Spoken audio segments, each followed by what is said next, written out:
দায়িত্ব গ্রহণের পর প্রথমবারের মতো সিলেট সফরে যাচ্ছেন প্রধানমন্ত্রী তারেক রহমান। শহরের চাঁদনীঘাট এলাকায় সিলেট সিটি কর্পোরেশনের জলাবদ্ধতা নিরসন প্রকল্পের উদ্বোধন করবেন প্রধানমন্ত্রী। আরও জানাতে সহকর্মী আনোয়ার হোসেন যুক্ত হচ্ছেন।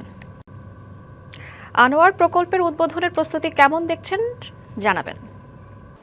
শ্রাবন্তী, প্রধানমন্ত্রী তারেক রহমানের সিলেট সফর এটি সরকার গঠনের পর প্রথম। তবে তিনি যে নির্বাচনী প্রচারণা শুরু করেছিলেন সেটি সিলেট থেকে শুরু করেছিলেন। যদিও একটু বৃষ্টিস্নাত, কয়েকদিন ধরে বৃষ্টি হচ্ছে সিলেটে, একটি বিষয় আছে। তো সেই জায়গা থেকে উৎসাহ উদ্দীপনা আসলে এতটুকু কমতি নেই। প্রধানমন্ত্রী সিলেটে আসছেন কয়েকটি প্রকল্প, যেটি আপনি খবরেই বলছিলেন। তো সেই জায়গা থেকে যদি বলি তাহলে বলতে হবে যে এই যে সিলেট সিটি কর্পোরেশন, এখানেই কিন্তু সুধী সমাবেশের একটি আয়োজন করা হয়েছে।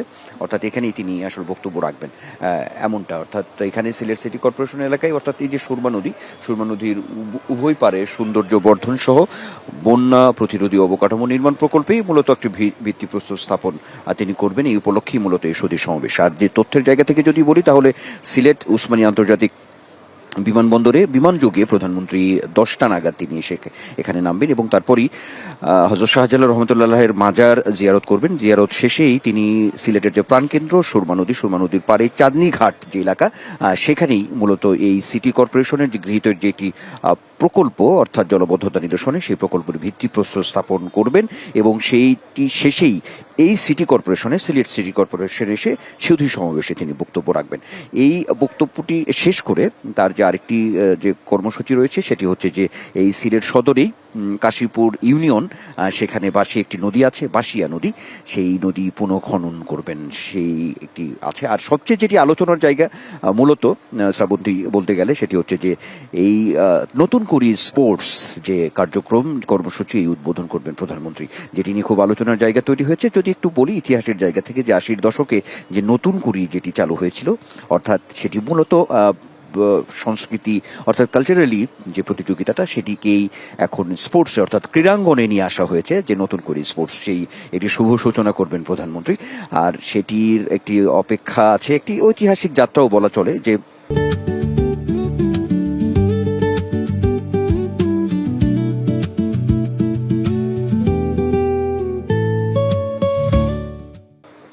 কিশোরীদের যে ক্রীড়াঙ্গনে যে প্রতিভা অন্বেষণের জন্য এত বড় প্ল্যাটফর্ম, এটি নিঃসন্দেহে একটি ইতিহাস তৈরি করবে আজকে।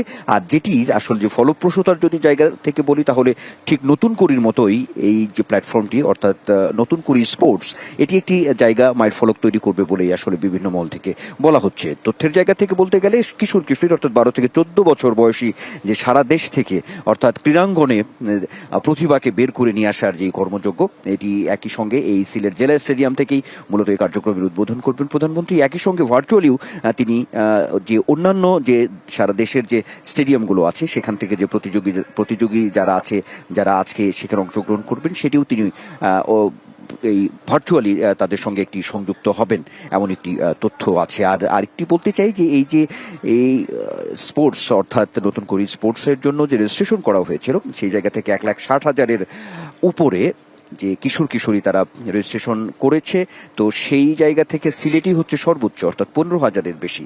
তো এটি একটি বিষয় আছে। তারপর চট্টগ্রাম, ঢাকাতেও একটি পর্যায়ক্রমে সংখ্যাভিত্তিক বিষয়টি রয়েছে।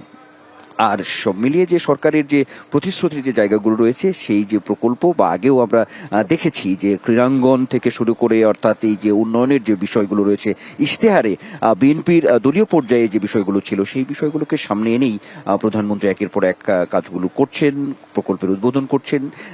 তারই অংশ হিসেবে সিলেটে আজকের তার এই সফর, একদিনের সফর, এবং তিনি এই কাজগুলো করবেন। নিশ্চয়ই তার বক্তব্যের মধ্যে দিয়ে আরো নতুন বার্তা উঠে আসবে, এমন একটি কথা তো আমরা বলতেই পারি। এবং তিনি দিন শেষে আজকে সিলেট শিল্পকলা একাডেমিতে দলীয় যে সভাটি রয়েছে সেই সভায় অংশগ্রহণ করে তিনি ঢাকা ফিরবেন। আনোয়ার, আপনাকে ধন্যবাদ।